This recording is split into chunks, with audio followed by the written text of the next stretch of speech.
Hi everyone, we're live on the High on Life at Christmas free webinar. So I'm just going to check that you are actually able to hear me. And so I've just got a little friend who's just going to tell me whether they can hear me. So basically, today we are going to be in the Facebook group that I sent you earlier. If you want any questions answered, then you need to comment underneath the video that's in the events. Okay, if you're on Google Hangouts, I've put the link below. The Google Hangouts so that you can go to the Facebook group and comment underneath there. And so there is like a 1 minute time delay. So if you comment, then you're going to have to wait a couple of minutes before I can see that. Okay. And so right, let's just get started. Just give me a minute. Okay, so thank you for joining me. Really what this is about is really I just want you to feel like you can just come here and chill out for an hour and a half and just feel really relaxed and comfortable, because we are in a really hustly time of year, and it kind of gets a bit tight. We can get a bit stressed. Equally, it's a lovely time of year because everyone's celebrating, and we've got, everyone's giving, and it's a gorgeous time of year. But equally, it's a very stressful time of year. There's a lot of ups and there's a lot of downs. So this is really like, I just want you to come and relax and put your feet up, because if you're anything like me, then you deserve a break. And it's kind of strange how we always have we're building up to Christmas, but equally we can't wait till Christmas so we can stop building up to it and just relax. So yeah, basically, if you can grab a pen and a paper, then you might just want to take some notes somewhere along the way. And first of all, we're just going to do a grounding exercise. Okay, so if you can just put your feet on the floor, so one foot parallel to each other, and sit with your back straight.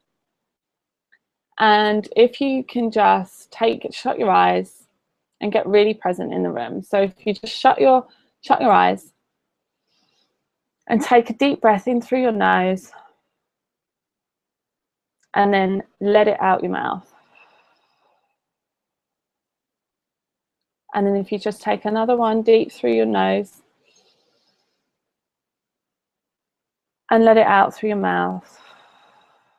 And then on the last one, if you take a deep breath in through your nose, and then on the out breath, just imagine every bit of tense, all the stuff that you've got going on for you at the moment, you just need to release it and let it all go just for the next hour. Okay. And then I'll just have a minute of silence, or a moment of silence, just so we can get really, really present.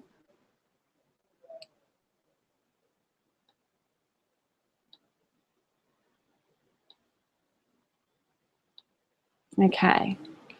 Right, so again, thank you for joining me. My name's Lucy Bainbridge, and I'm the creator of lucyforlife.com, and I coach women who are stuck in a rut, who feel they don't want to live for the weekend anymore. They're done with the everydayness and the conformity of everyday life, and they really want to discover their purpose, their bliss, and create a life that is beyond their wildest dreams. Basically transform their life from the inside out. And so really what this is all about, this webinar, is to just, what I've noticed is that basically we are under a lot of pressure this year, at this time of year, and everything comes to the surface, like our emotions, and we're very happy and we're excited about seeing people, and if you're in a relationship, it's lovely because you're all happy and everything's just intensified and everything's busy, and I love it. I love Christmas. I love the lights. I love the music and all of that kind of stuff. But it can also be a very, very sad, time of loneliness, and just as much as the emotions are high, they then go very low, because you can't have a high without a low, right? And so we're kind of in a state where it's like you're just kind of going across the surface, and if anything pulls you down, then it's going to be really, really bad. It's like a really bad time of year for stuff to go wrong. And you know, this pressure on us to be happy and always feel fulfilling and fulfilled and loving at Christmas, it kind of makes us, if we're not feeling like that, it can make us feel worse, because it's such a joyous time of year. And you know, it can cause financial difficulties, and yeah, emotions are just high, basically. And so this I really just want you to slow down and bring you back to earth and help you tune into this beautiful time of year, but also to offer some guidance and some knowledge on how to cope with, if you are struggling with a low point of a low mood, you're dealing with tragedy, or you're lonely, and kind of get you to see that we can actually tune in to there's so much love and peace around us, and it's available to us at any moment if we can just stay present. And it will also help you, this webinar is also going to help you with coping on over consuming and the temptation to just stuff your face and drink loads and loads of alcohol and do drugs and just excess spend. You know, all of that stuff is like a really greedy way of living, and we kind of get all sucked into it. And I'm the same. I'm absolutely the same. But it doesn't need to be that way. And I know that a lot of people have said, oh, I've just got to get through Christmas because you know, I don't really want to put all this weight on it. I don't really want to go through it. And for some people, it's going to be more stress it is living like that than it is not to. So I just want to give you some advice so that you can, you know, how to deal with that overconsumption problem, and so that you can do it without feeling like you're struggling, like, so you're not sitting around the dinner table and not wanting to, like, and feeling bad that you can't eat everything, or feeling bad that you can't drink if that's not what you want to do. You know, we don't have to live like that. Okay. And we'll also be dealing with relationships and how to get the best out of your relationships this Christmas, because relationships are all over the place just as much as our emotions are, and how to give your loved ones what they really want. And that's really what Christmas is about. And also how you can feel really excited, energized and inspired to start the new year on a high, rather than in this slump that you know, they call it the January blues. Well, we don't need the January blues. That's again, it's a big media thing, and we don't need to have such a massive overconsumption and then a really, really low January where we're feeling we don't know where we're headed, and we haven't got a clue what we're doing. Yeah, I just want you to feel really good about the new year. And so my outcomes for this are that you feel very easy and comfortable during this. Like, this is a treat. This is nothing, this is not hard going. I'm not going to teach you anything you have to go and implement. It's really more of a chill out session.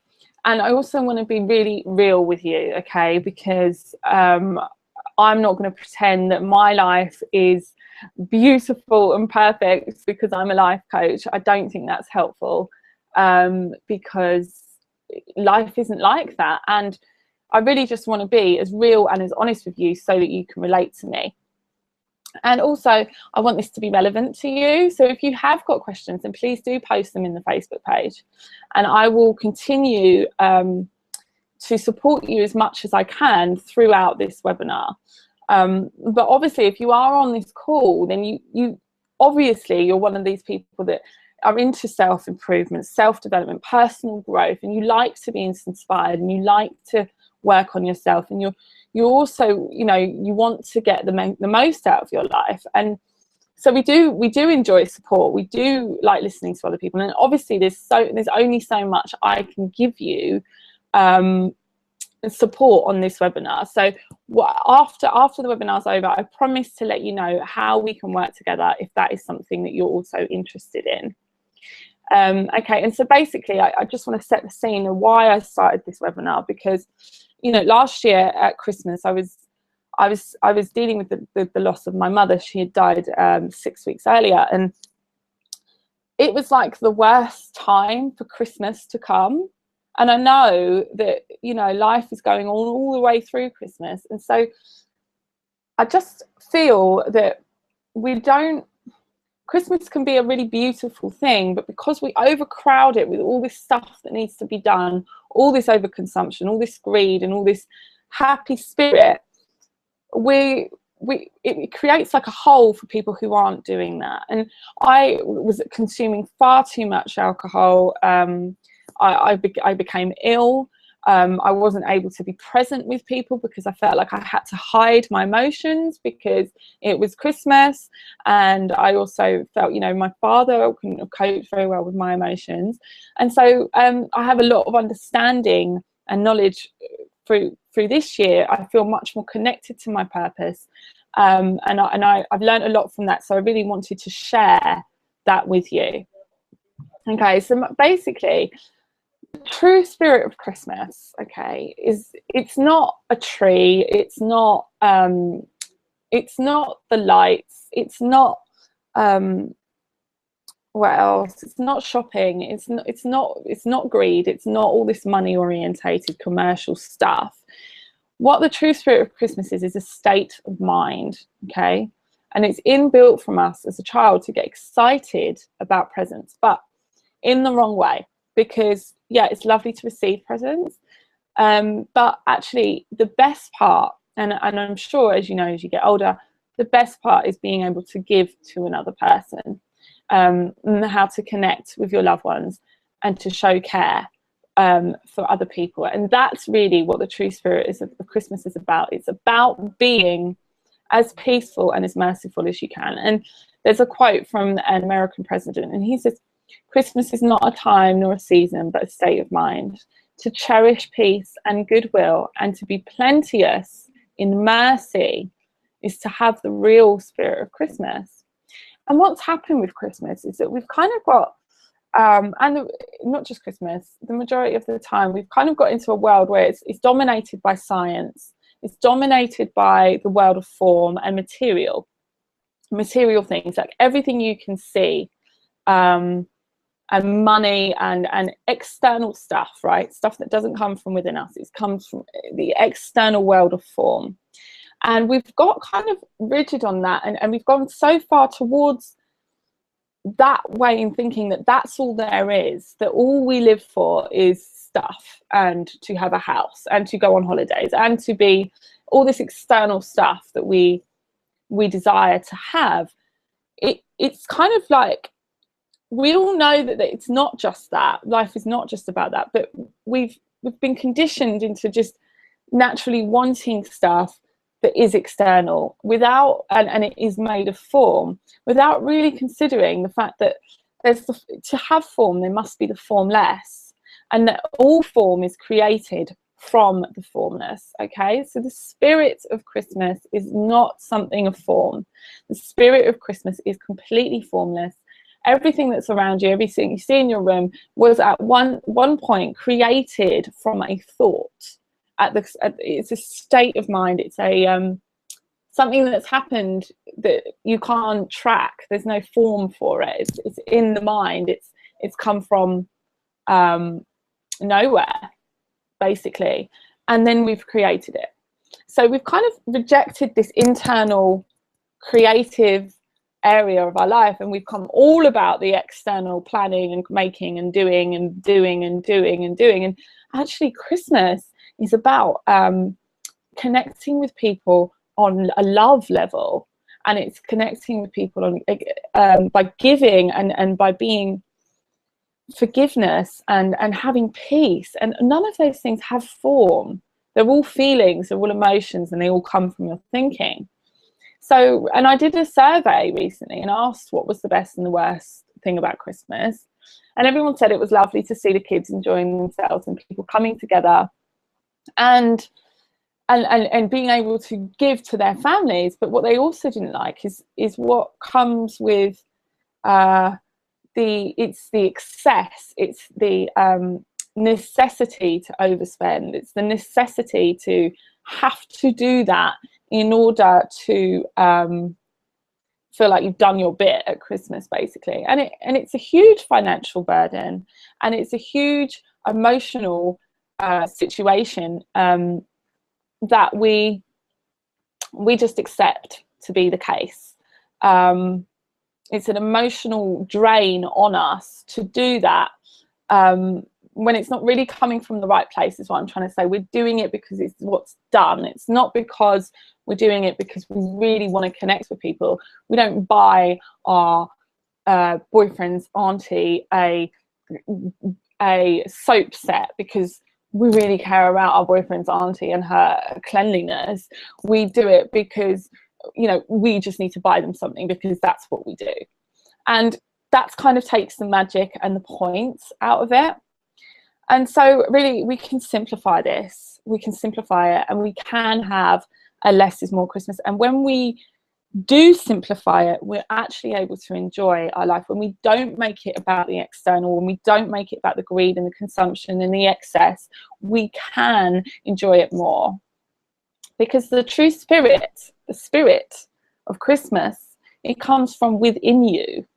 It's not an external thing, it's within you. Okay.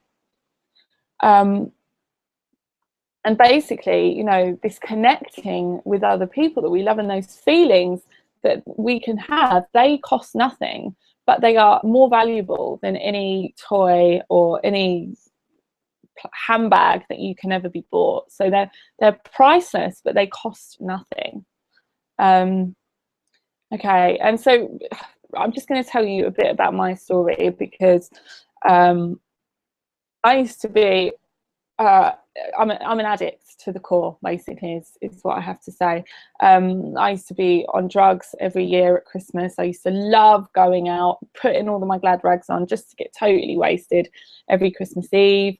And then I would wake up every Christmas morning, hangover, really hanging. And I used to find it just the day quite boring. All it would be is about, well, when are we having food? And I would be with my family, but I would be like, they're boring, and everything was just about eating and eating and eating. And actually I didn't really, the build up was much better because it was all the hype in my head, but the actual days were about zoning in front of a television and as much food as you can eat. And it doesn't fulfill you. And so I never felt fulfilled. My whole life I hadn't felt fulfilled up to that point, to be honest. And so I used to wake up after 2 hours sleep on someone's sofa and have to get home on a Christmas morning. And you know, every year I would do this. And then 2 years ago, my life completely changed. I had a spiritual awakening. And I don't really like calling it that, because I think it turns people off, or people don't understand what that is until they've had it. But if I can put it in another word, it's like an epiphany, or like an insight, a deep realization about what's actually happening in the world. And so this spiritual awakening made me understand how I was actually a lot more in control of my reality than I believed. Well, in fact, I was in control of all of it. But I never knew that. I just thought that life happened to me, external stuff happened to me, and this is why I was the way I was, this is why I was miserable, blah, blah, blah, blah, blah. But when I saw it deeply for the first time, that actually my life is being created through my thoughts and my view and my perception, my life changed completely. And this happened just 1 month before my mum was diagnosed with stage 4 lung cancer. And I believe that was a gift that I was given. I was doing a lot of cocaine for 8 years before that, and that happened just 1 month before my mum was diagnosed with cancer. So for me, that is no coincidence. It's too much of a, I mean, what happened to me anyway was too much of a profound experience for me to just think, oh, it was just, you know, I just felt weird one day. It wasn't just that. And then it just happened at the right time. And so then that Christmas that we had was the most meaningful.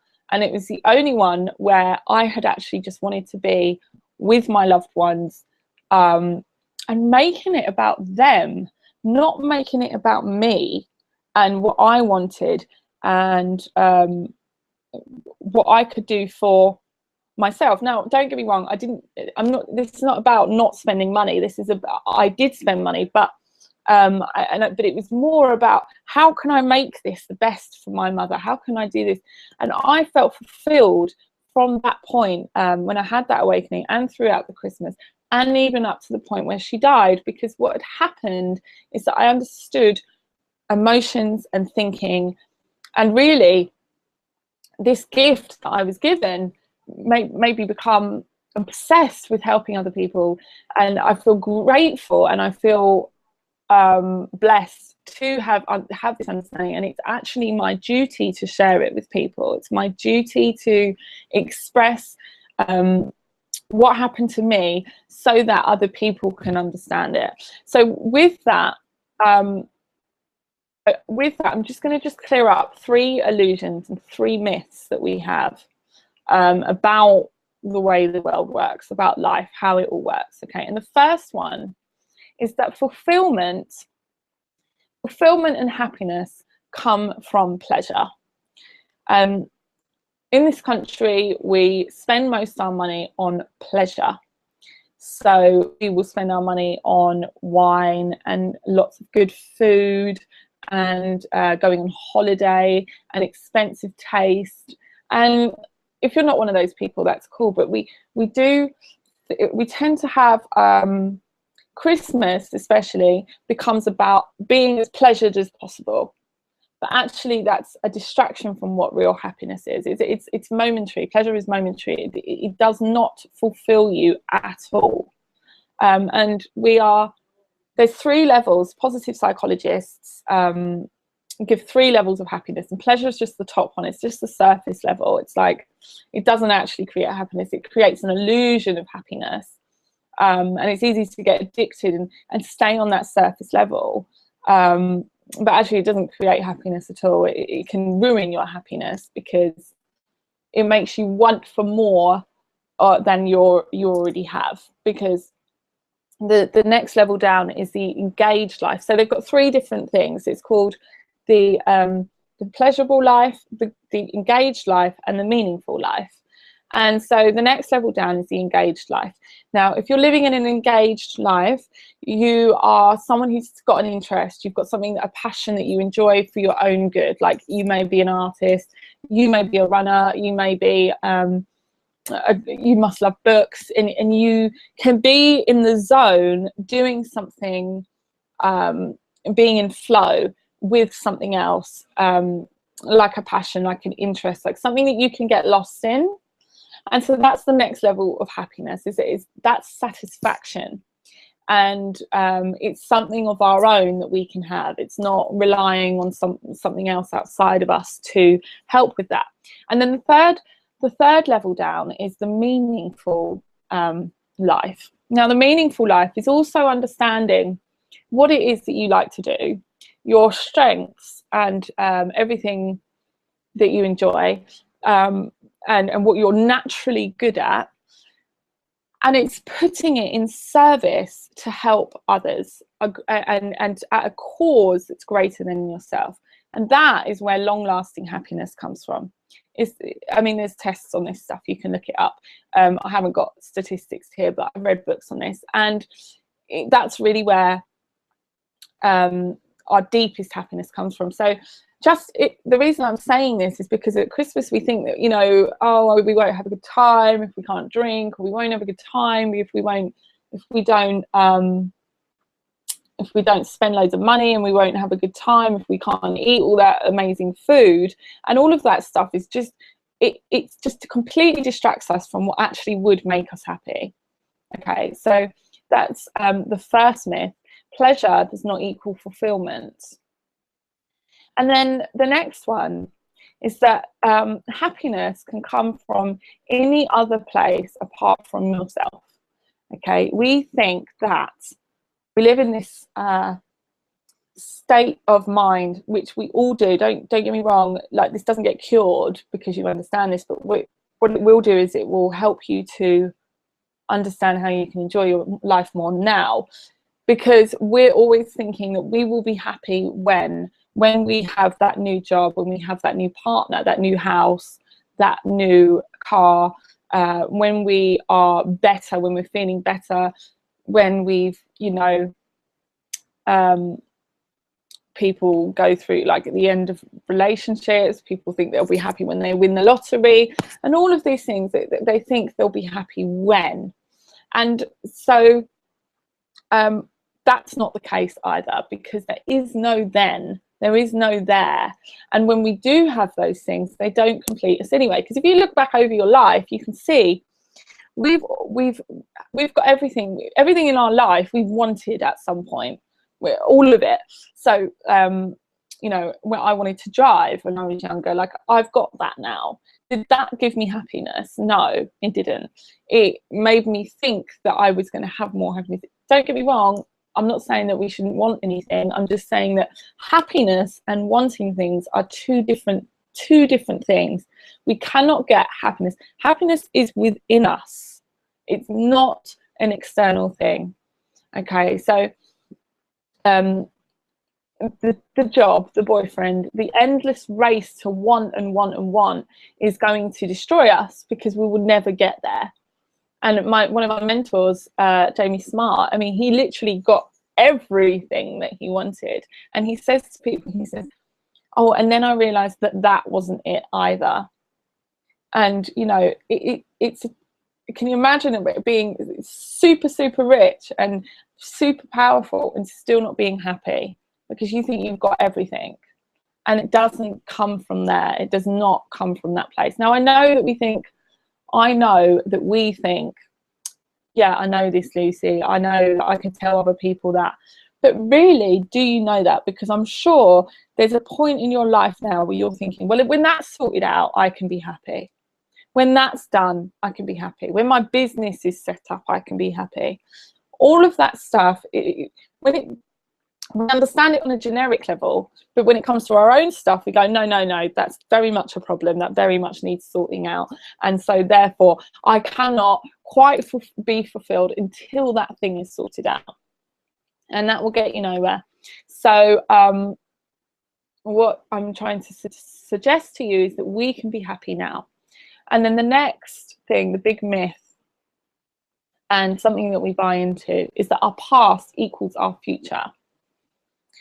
Now, again, you probably think, no, it doesn't. I understand that. But we have been, when I do it myself, when we talk about our problems, I'm like this because this happened to me when I was 3, or this happened to me when I was 10, or myself, I'd say, like, you know, I was bullied when I was younger, so I had very low self-esteem, etc., etc., etc. Now, we can understand that, okay, yeah, those things may cause an up and down level in our emotions and in our state of mind. Obviously, they do affect us, but it doesn't mean that we cannot be different people in the future, because this past future stuff is an illusion. Again, it's all in our heads. There is no other moment apart from now. So you buying into the memory of something as the cause of why you are the way you are now is an illusion. You have the opportunity in each moment to live your life exactly how you want it in that moment. And being lost in, well, this happened to me, so I'm no good, so I can't have that later on, is it's, again, a big illusion, a big myth, and it won't get you anywhere. So just to know that you can do anything in this moment, you have the opportunity to create whatever truth you want to be true. Like, what do you want to be true? You know, like, I'm not a confident person, well, what if you were, actually? Because there's only now ever. There's only ever now. And in this moment, you are what you are now, and that's all that's actually real. The illusion is the memory and the anticipation of the future, and they don't equal up. That's just not true. It's an illusion. Okay, so I just wanted to clear those 3 myths up, because they'll come up in the different topics that we're going to discuss now. And so basically, this is a funny one for me to talk about, because how to handle your emotions like a pro. And the reason why this is funny to me is because I am not the kind of person who is just sails through life placid with no ups and downs, and I can just handle anything that's thrown at me. That's not my life. My life is up, down, and my emotions are heavy on me. Like, I'm very high, you know, some people are quite stable. I'm not one of those people. I have very, very, very low lows, and I have incredible highs, and they're great, but you know, you have to have the ups to have the down, and they're an equal proportion. So handling my emotions is not something that I would say I'm a master at. But what I have understood in the last year, I would say, is that I understand what they are now. And so you will always, unfortunately, have low days. You're always going to have low emotions, and handling them does not mean that you can change that. It doesn't mean that you can change them. You will always have emotions, and so acceptance of them is number 1 key. We are having a human experience here, and so we will have ups and downs all the time. But what we need to be careful with, so first of all, just accept that that's the case. If you're an emotional person, you're going to be an emotional person. That's okay. We've kind of been again conditioned to think that we need to hide these areas of our life. No, it's not. It's changing now. The feminine uprising is happening, and we are embracing who we are more, and we are kind of dealing with our emotions better, but and being more expressive, and even men are being more expressive, and we don't need to hide them anymore. So that's coming clear. But actually, we can kind of start to embrace that part of ourselves. It's a mind thing that we think that emotions are bad. We're labeling certain emotions as bad, and actually they don't have to be. They can just be accepted for what they are. And when we're in them, so when I say handling them like a pro, what I mean by that is first, you really need to understand them. And understanding emotion, what happens with our emotion, and it's this illusion that we've bought into again, is that our emotion has something to do with the external circumstance that we're in. So for our example, someone's just had you've just had an argument, or something's just happened, like someone's died, or you know, like a really bad situation. Yeah, whatever you want it to be, you may have one at the moment. So whatever this situation you're in at the moment, your emotions, right, that has nothing to do with the situation. Unfortunately, to say that, like, some people don't really believe that, but it hasn't. And if you can be aware that your emotions go up and down all day long anyway, no matter what the situation is, then you can start to see, oh, I don't need to buy into those emotions as having something to do with my external circumstances. So when my mum passed away, obviously that was a very difficult, raw situation. My emotions were all over the place, but I saw them more. I was aware. I was like, okay, this is just an emotion at the moment. It's not to do with this. I was able to have peace, and I was able to be not happy, but I was able to be very grateful and very appreciative of the time that I had with my mum, and really was able to feel into the time that I had with her. It's the only real time when we get present and we can actually you know, they say you don't know what you've got till it's gone. But when you know something's going, you do start to understand what you've got and how much of a miracle it is, and all this external stuff goes out the window. You just want to be with that person. And so I was kind of grateful for that. It wasn't that I felt that this was bad situation, my emotions are bad and everything's bad. It was kind of like, okay, my emotions are just emotions. That's all they are. We don't need to think that they have something to do with the circumstance, because that's dangerous. And I tell you why that's dangerous. Because when we think that our emotions are attached to something else, we think that that thing needs to change in order for our emotions to be different. We think that that thing needs to change in order for us to be okay again.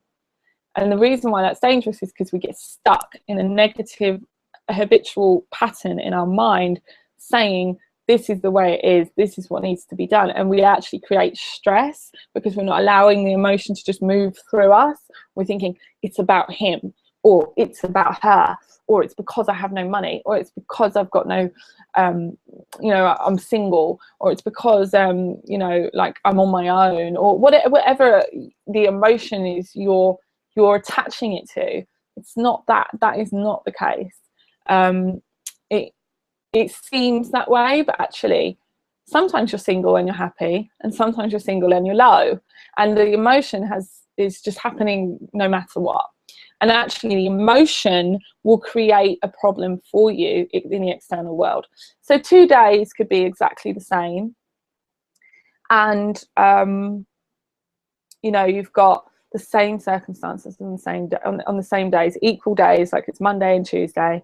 And one day you wake up and you'll feel full of beans, and the world will be, you know, nice. And every text message you get, you'll think, oh, they're texting me, and you can have a nice conversation, and you're just loving and you're happy and bubbly. And yeah, your money's not a great situation, but that doesn't matter. You know, it's all going to be okay. And then, you know, you're in the car and there's a bit of traffic, and it's not the end of the world because you're happy. And then the next day, the same circumstances can be exactly the same, but you're in a bad mood. So you blame the traffic, you blame the boyfriend, you blame the people texting you just won't leave you alone, like you feel like they're hassling you this time, and you've got so much to do, and this is the problem. And when we get caught up in thinking that those things are the problem, we don't allow the emotion to move. So first of all, how to handle your emotions is just accept that they're going to be there. Second of all, stop thinking that they are something to do with the outside world. They're not. They're just happening within you, no matter what, all the time, all the time.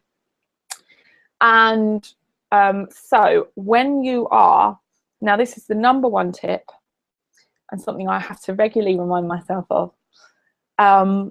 When you are in a really low mood and you're blaming everything out there externally for being the problem, and you feel like the biggest loser in the world, and you feel like you have nothing and what's the point in life, those feelings, don't act from them. In fact, I give you full permission to just be in them as much as you can, not doing anything. We've got caught up in doing all the time, and it's not helpful for our state of mind. We need to relax, and we need to allow these situations to move through us. So first of all, don't act, because your thinking will be off. You won't be seeing life correctly. You won't. So don't act from that place. Don't think that you're justified. Just wait till you have a clear head again. And so that's really how to handle them. First, full acceptance. Second of all, understand that they're nothing to do with the external world. And third, do not act from that place. Do not, you know, don't believe what you're thinking in that place is true. Okay. And so the next subject we're going to move on to is how to consume less so you can have a guilt-free new year. Now I'm just going to pop over to the web page. 2 seconds. Yeah, okay.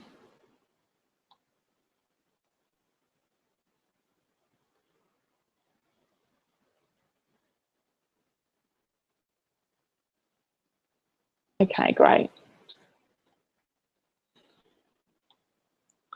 Okay, so I was just checking that there was no questions. Remember, if you want to put any questions in, if you're on the Facebook group, just pop them in below the video and I will answer them a bit later on.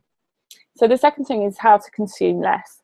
Now, I know how difficult it is to want to eat the world and want to drink every bottle of wine in the house and to just live to excess, full stop. I get that. And actually, this isn't about abstinence. I'm not going to talk about abstinence. I'm just going to say that we can start to help ourselves with the amount that we consume so that we can stop feeling guilty and really overdo it. Okay, we don't need to overdo it this year. It doesn't need to be the case. We can have a less of more. And the way to do that is not to sit there. I'm not going to give you some strategy of how much to put on your plate and stop after one glass of wine, because all of that stuff, what happens is we obsess over how much we should and shouldn't eat. So what we're going to do, and what really hit me when I had my epiphany, is what you need to do is you need to replace this habit that you have, this need for something, a distraction of some kind, and we need to replace it with something that's actually going to distract you, but not in a harmful way. Okay, so basically focus on something else. Now, the reason why this is a good time of year to do this is because we do not need we're just about to start a new year, and we do not need to wait to the new year to decide what are we going to do with the new year. Okay, so if you're not wanting to consume loads and loads of food and you're thinking, right, I've got this party, I've got this party, I've got this party, and then I've got all day on Boxing Day and I know I need to sit with the family, what I'd suggest to you is you get a notebook and you kind of carry it around with you on the days when you're going to have days in front of the television. Okay, if you make your purpose to find out what you really want for 2015, now you can have, what I also understood is how if your thoughts are creating your reality, then you're in control of your life and you can have anything that you want. And I mean that full stop, because the way our brain works is that if we have say for instance you've got wine on the mind, yeah, right, you're going to not be able, you're going to see wine everywhere. Okay, you're going to think about it, you're going to want it, you're going to crave it, you're going to see every opportunity to have it, you're going to go to the shop and you're going to get it, etc., etc. Another example, if you want a car that you wanted, right, suddenly you'll start to see loads of those cars everywhere, because what happens to our brain is that if we put something at the forefront of it, our awareness becomes aware of all of those things. So if we're processing 4 billion bits of information per second, and we're only aware of 2,000, 4 billion to 2,000, then we're not even aware of all the stuff that we're missing. There's so much going on around us that we aren't even able to see because we've created what we focus on. So if you want something in your life, what you need to do is focus on it. It doesn't matter if you can't see how, but you can focus on it. So say for instance you wanted to let's say write a book in the new year, and you didn't know how to write a book, so you went, oh, I can't write a book, I just won't bother, and then you get caught up on food and drink, etc. What you need to do is you just need to go, right, I want to write a book. Like, what do you really want to do? First of all, ask yourself that question. What would you really, really, really love if you had all the time and all the money in the world? What would that thing be? What would you do with yourself then? Okay, because if you can focus on that, then you can start dreaming. And if you make your focus about that and you keep thinking about that, then your thoughts are not going to be on drinking, on consuming. And if you actually do this with something that you love to do, then it's not going to be like, oh, I could do that, because I can see how it's possible. Like, for instance, well, I could go to tennis lessons. That would be something different. But if that's not what you really want to do, that's not going to excite the pants of you, then that's not something that you're actually going to click into. So if you focus on something that you actually really, really love, it doesn't matter how much you think you can't have it, I want you to start to focus on it and start to write out what you would really love, how 2015 would be your best year yet. Decide to focus on yourself rather than focus on all these external pleasures. Because remember, the external pleasures, they're not what create fulfillment. What creates fulfillment is engaging in something that you love to do and then being of service to the world for it. Okay, so get a notepad and you just sit there, and this Christmas, if you don't want to engage in the consumption, you just focus on what would I really love to have? What would you really love to do in 2015? What would make that your best year yet? Because if you're creating your reality, then you might want to plan it a little bit, because if you're stuck in this loop of your whole life thinking it has to be that way because that's always the way it has been, and that's because society is that way, and that's because, you know, everything around you is that way, that is just an illusion too. Yet you can do anything with your life, I promise you. So if you just start to think about it and you get excited and just have a little bit of faith that if you start to think about it, it will start to become clear on how that can be done, because your awareness will start to draw all these different things in. Okay, so if you decide to write a book, well, suddenly a course is going to come up online and you're going to notice it because you want to write a book. That's what I mean. It's like we can't see how we're going to do these things yet, but if we start to focus rather than focusing on all the pleasures, then you can start to get a feeling from within, right? What you're looking for is a feeling of excitement and happiness from within. And if you feel that because of something you've decided to do or something that you want, then you're actually supposed to do that. You're not supposed to do it. You're actually part of the universe, and that is your purpose, right? If something sets you on fire at the thought of doing something, that is what you're actually supposed to do. It's not an option. That is who you are. So what you need to do is just get your journal out and start really thinking, if I could have any life ever, whatever that means for you, start to write it out. Start getting dreamy. Start focusing on it. Start focusing on it. Okay, and then also, right, the next thing is how to give your loved ones and relationships what they really need this Christmas. Basically, the first things first is that people want to be around happy people. Okay, your loved ones really, at the core, want you to be happy, because when you're happy, you are able to give love. You are able to be your best. It's infectious when you're happy. That is what they want for you, just like you want for your loved ones. They want you to be happy too. Okay, and that is where what we were just talking to will come into place, because often what can happen is that we can rely on other people for our satisfaction. I have done that in many a relationship, or I've been around people, and because I'm around people that I don't necessarily love, I'm unhappy, right? But actually, your mood can change theirs, okay? But also, not only can your mood change theirs, but if you don't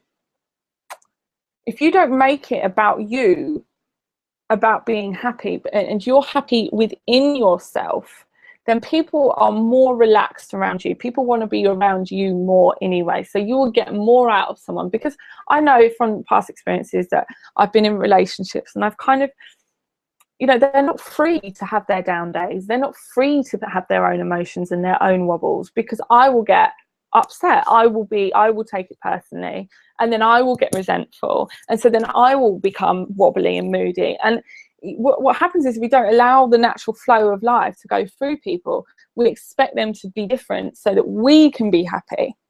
And this is where relationships, I actually think all relationships fail, is because when we go into a relationship to get happiness from somewhere, we're basically powerless to that person, and we become greedy and we become controlling. If we go into a relationship wanting to give to another person, then because we fill up ourselves, then that person, they can't get to us in the same way. Like, we can accept stuff. They are free to be who they want to be, and then therefore they will want to be around you more, because they don't feel so tough, that, you know, they don't feel responsible for you, basically. And so if you've got your pen and paper, and you just write down 3 things that you want most in your relationship, what would you love to receive from someone in a relationship? This is the next thing. So in your relationships with people, it doesn't have to just be in a relationship with your boyfriend or a partner or a daughter, like in general, because I know that we don't like certain family members, etc., etc. So if you write down what do you expect and what would you like to be treated like from other people? Okay, my top 3 is I like to be appreciated. I like to be appreciated. I also like to feel that I'm listened to and I'm heard without judgments. Like, I'm always right in my head, yeah. So people need to respect that of me, because if they don't, then I get defensive. So I would like to feel listened to without judgment. I don't need to be agreed with, but I need to be able to have my ideas. And the third one I like is, really, if I'm being honest, I like to feel special.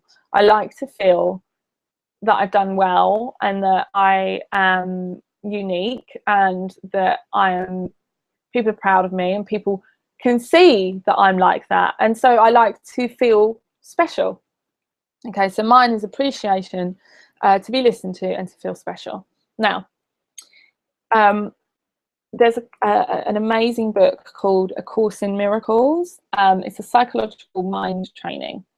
And what it says is an amazing quote in there, and it gets me every time, right? Because it says, the only thing lacking in any situation is that which you are not giving.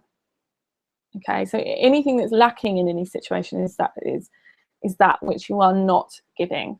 So if you are wanting to feel appreciated and listened to, and whatever your thing is, whatever your wants are, if you're wanting those, then you must start to give them.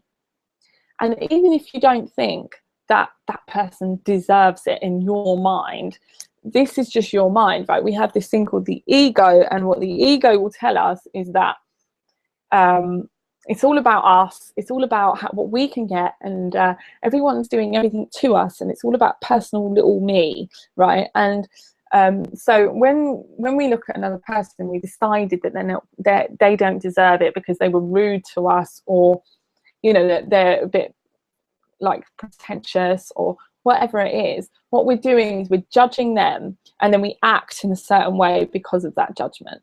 And so then we go, right, well, because of my mind, their mind isn't allowed to be that way, and so we can't get along. But if we just accept that actually we're all living in different realities anyway, and if we are kind and appreciative and joyful and accepting and loving to people, or whatever it is that you want from a relationship, that's what we start to receive back. Okay, because we'll feel it. Number one, your feelings are coming from yourself anyway. So if you're nice to another person, you can't feel bad about that. There's nothing bad about that. Your ego will tell you not to do it, but your ego, it abolishes the ego when you're nice to someone anyway. When you give that over anyway, you can't not feel good. Okay, so being really present, you know, being really present with listening and being present, and and this happiness thing about you being happy is key for your relationships to thrive. You being happy with your life and what you're doing. We cannot go through life empty, living on empty, not happy, not feeling comfortable in ourselves, and then expecting the rest of the world to sort that out, because that is why we get things like addiction. That is why we overeat, why we get consumed with anxiety, is because we think that the external stuff has to be in place before the internal stuff is. And so real happiness is giving yourself to a greater cause. And I just want to give you this analogy. Marianne Williamson, author of Return to Love, also a beautiful book, she gives this analogy about cancer cells. Now, a cancer cell in the body is it's basically a cell that's gone insane. All our cells have a purpose. Like if a group of cells decide that they're not going to work today, then basically our body will start to pack up. But each cell has its purpose, and it acts on the greater for the greater good of the whole.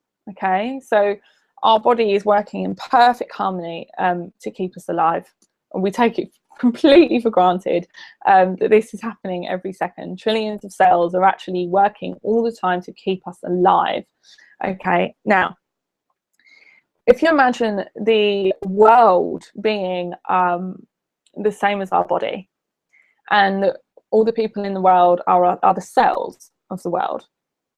Now, if we are acting as a cancer cells are the things that feed on sugar. They're the ones that go, I don't want to I'm not going to contribute to the world. I'm not going to do what I'm here to do. I'm going to go and get wrecked. I'm going to go and pig out. I'm going to go and spend my money on a handbag. I'm going to go and I'm not judging you for this, by the way, if this is what you do. I'm just saying that we've made it all about the individual and how we can make our life happy. And that is what the cancer cell does in the body. And then what it does is the cancer cell does that in the body, and it surrounds itself with other cancer cells. So we've kind of got this overdeveloped individualistic idea of life that is, look out for number one. Look out for number one and you'll be all right. Yeah, obviously we need to look after ourselves. Happiness, right, and the true meaning of happiness is giving yourself and contributing to the rest of the world, having a purpose much bigger than yourself. When we have that, we actually feel different. We're in the flow of life, and we're not in our head with our own small thoughts about how that person's behaving, about that minor situation in the office, about the guy that cut you up in the traffic. All of this stuff is so minimal because we're living in such a small world when we're living in just our lives. So to find your purpose and what it is that you're supposed to do for the greater whole of humanity, right, is really what the point to Christmas is. But not just Christmas, the point to our lives is to do that. And we've come away from that. And that is why there is so much destruction and so many problems in the world at the moment. Like America has become, it is self-destructive. It is completely self-destructive. And then we've got people starving hungry all over the world. Now, we, in our lovely lives, are able to just ignore it. And we are able to just walk around as if these things aren't happening. But we will each have, now I'm not saying that like one person single-handedly should go out and start to try and save the whole world. That's not what it's about. But to find your purpose and to ignore what you're here to do and put on the planet to do, you have got a purpose. Every single person has got a purpose and a gift. And everyone has that. And to ignore that is like the cancer cell going, no, I'll just take the easy option. But when you do find your purpose, you will feel more happiness than you've ever had experienced in your life. It will feel like, this is what I'm supposed to do. You will be out of your head, you'll be out of your problems because you have a meaning to your life. And when you're in the place like that, You don't need other stuff to fill you up. You don't need it, because you feel in flow. The universe opens up and stuff starts to happen for you on a level that I can't even explain it. You can't explain an experience. You can only put it into words, and words aren't enough. Words are just an arrow to an experience. But what I'm saying is when you find your purpose, you will find the missing thing, that void that you've got inside of you, that thing where you think there's got to be something more than this feeling of I am, there's got to be something more to life, or the feeling of something missing. That will be it. Okay, we're all put on this world for a purpose, and it is our duty to step up to that. And it's not just a duty, it's not going to be a humble existence. When we fit into that, we start to live the life of our dreams. We start to get what we want. We start to be in flow, because we're actually working as a whole.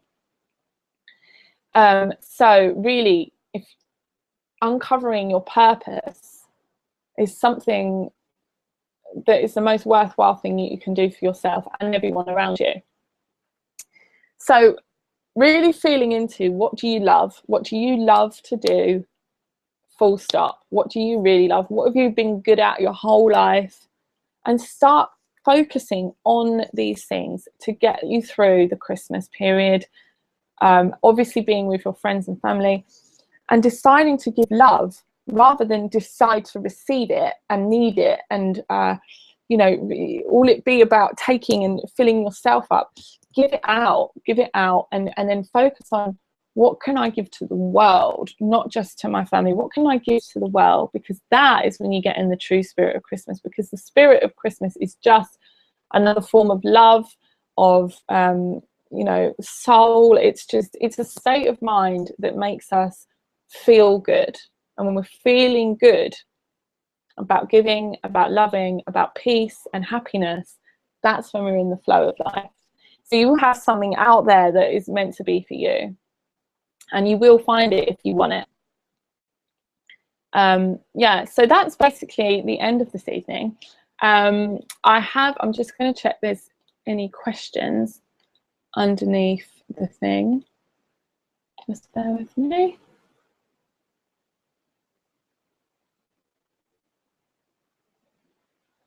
Okay. Just bear with me.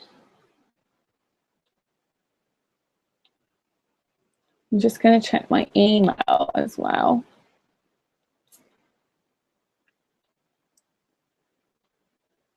Okay, so there doesn't seem to be any questions, but that's absolutely fine. So basically what I just wanted to say is I have a package that I have created, and it's called Ready to Roar 2015 Game Plan. And so if you are wanting to really come out of yourself in 2015, really connect with what you're supposed to do here on the earth, and start living properly, like living out of your comfort zone, living for and feeling how you want to feel in your life, and actually taking the action towards that, then I've created a 2-hour intensive game plan. And what we would do, this is for you if you really want to step up and you've got something like a passion or a purpose, and there's something missing, there's something more for you to do, that you've just kind of told yourself that you're not good enough, that kind of stuff. On this thing, whatever it is, I will help you get that out of you. I will help you decide what it is that you really, really want. Get clear on what you really want. So this 2 hours is, first of all, we will look at the external stuff, like where would you love to be in a year's time? What would you really want? What would make 2015 the best year you can ever have? What is it that you really want to show the world? What are you ready to do? What are you hiding that you think is just a fanciful idea? Like, what if those fanciful ideas are glimpses of your most perfect future? And if we'll work on that for the first hour, and then for the second hour we will work on all the internal stuff you're telling yourself and that you're believing to be true. Okay, and so it's holding you back, and it is now creating a problem for you. So if you like the idea of this, I've created a package and I will post the link in here and I will send an email out to everyone who's watched. And it's £79 for 2 hours intensive. It will go up to 147 again in January. And it's called Ready to Roar Game Plan 2015. So this is really a chance for you to get connected to what you really want and have a lovely action plan in place for January, so you can relax over the Christmas period and you can start to feel into it, so that when you start the new year, you're excited and you're ready and you're fresh and you're energized and you've got the support you need to see it through. Okay, because we only live once, right? So I'll leave it there, and thank you for watching. And I wish you the biggest and the most beautifulest and the most loving and fulfilling Christmas and a happy, happy New Year. And I'll see you in January. Mwah.